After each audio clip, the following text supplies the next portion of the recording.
Now, I mean, my little experience in Canada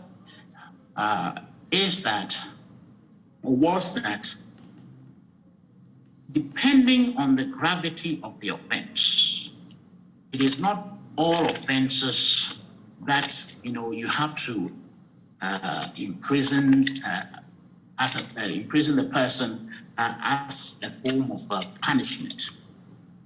There are certain essential elements that one has to consider when it comes to community sentencing or non-custodial sentence. One is that we have to consider, will it endanger the community, for example?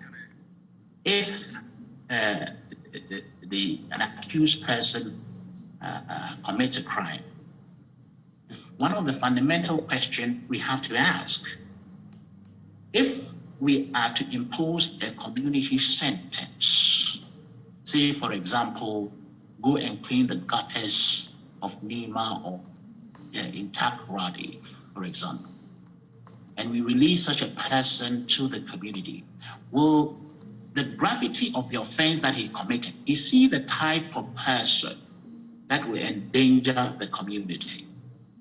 That is a factor that the AG, Attorney General, I'll come to that, but the authorities would have to be considered.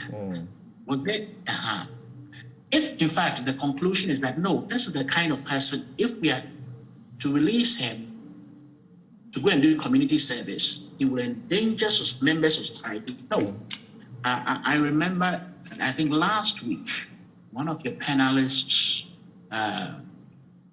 you asked that question. And I think the response was that it depends on the circumstance. But I think it has to be very clear that if the person is going to endanger members of society, then he is not the candidate for the type of person. For example, you go and commit murder, and then we allow you to go and do community service. No, that will be too dangerous for members of society. Or you go and rape a lady. That will be very dangerous for us to release you, to say you have to go and do community service.